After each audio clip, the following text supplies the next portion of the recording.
പൂക്കളേക്കാൾ ഇലച്ചാർത്തിൽ ഭംഗിയാർന്നൊരു തെച്ചി. ഇലകൾ സാധാരണ തെച്ചി ഇലകൾ പോലെ പൂർണ്ണമായും പച്ച നിറമല്ല.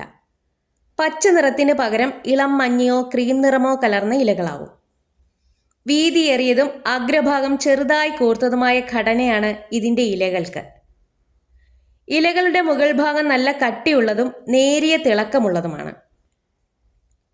പൂക്കളില്ലാത്ത സമയത്ത് പോലും ഈ ഇലകളുടെ മഞ്ഞയും പച്ചയും കലർന്ന നിറം ചെടിക്കൊരു അലങ്കാര ഭംഗി നൽകുന്നുണ്ട്. ഇത്തരം ഇലകളുള്ള തെച്ചികൾ പൂക്കളില്ലെങ്കിലും പൂന്തോട്ടത്തിനും ഒരു പ്രത്യേക ഭംഗി നൽകുന്നു. അതുകൊണ്ട് തന്നെ മറ്റ് തെച്ചിച്ചെടികളെക്കാൾ കൂടുതൽ ശ്രദ്ധ ഇതിനാവശ്യമാണ്. ദിവസം 5-6 മണിക്കൂർ വെയിൽ ആവശ്യമുള്ള ഈ ചെടി കടുത്ത വേനലിൽ കഠിനമായ ഉച്ചവെയിൽ നേരിട്ട് ചെടിയിലടിക്കുന്നത് ഒഴിവാക്കണം. കാരണം ഇതിൻ്റെ ഭംഗി എന്ന് പറയുന്നത് ഇലകളാണ്. കടുത്ത വെയിലടിച്ചാൽ ഇതിൻ്റെ ഇലകൾ പെട്ടെന്ന് കരിഞ്ഞു പോകും. അതുപോലെ തന്നെയാണ് വെള്ളവും.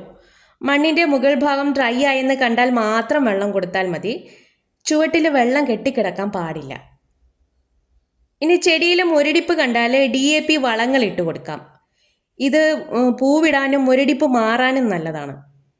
ചട്ടിയിലാണെങ്കിൽ DAP 5-6 എണ്ണം ചുവട്ടിൽ നിന്ന് അല്പം മാറ്റി മണ്ണിൽ താഴ്ത്തി വെച്ചു കൊടുക്കണം. നൈട്രജൻ, ഫോസ്ഫറസ്, പൊട്ടാസ്യം എന്നിവ തുല്യ അളവിലുള്ള വളങ്ങൾ തെച്ചിച്ചെടികൾക്ക് വളരെ നല്ലതാണ്. ചെടി നന്നായി തഴച്ചു വളരാനും ഒത്തിരി പൂക്കൾ ഉണ്ടാവാനും ഇത് സഹായിക്കും.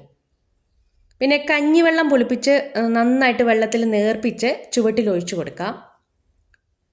പൂക്കൾ കൊഴിഞ്ഞു കഴിഞ്ഞാൽ പൂങ്കുലയുടെ ഭാഗം അവിടെ നിർത്താൻ പാടില്ല.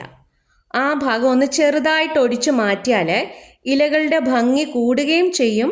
കൂടുതൽ തളിർപ്പുകൾ വന്ന് നിറയെ പൂക്കളും ഇലകളും ഉണ്ടാവും. പൂക്കൾ കൂടുതൽ അട്രാക്റ്റീവ് ആകുന്നത് തന്നെ ഈ ഇലകളാലാണ്. ക്രീം നിറത്തിൽ അല്ലെങ്കിൽ ഇളം മഞ്ഞ ഇലകൾക്ക് നടുവിൽ ഈ ചുവപ്പ് പൂക്കൾ നിൽക്കുമ്പോൾ കൂടുതൽ ഭംഗി തോന്നും. പൂക്കൾ ഇല്ലാത്ത സമയത്താണെങ്കിൽ ഈ ഇലകൾക്ക്, അതായത് ഈ പച്ചയും ഇളം മഞ്ഞയും അതുപോലെ തന്നെ പച്ചയും ക്രീമും, ഈ കളർ കോമ്പിനേഷൻ തന്നെ ഇലകൾക്ക് കൂടുതൽ ഭംഗി തോന്നിപ്പിക്കുന്നുണ്ട്.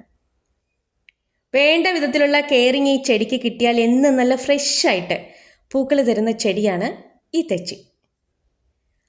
അപ്പോൾ വീഡിയോ ഇഷ്ടമായാൽ ഒരു ലൈക്ക്.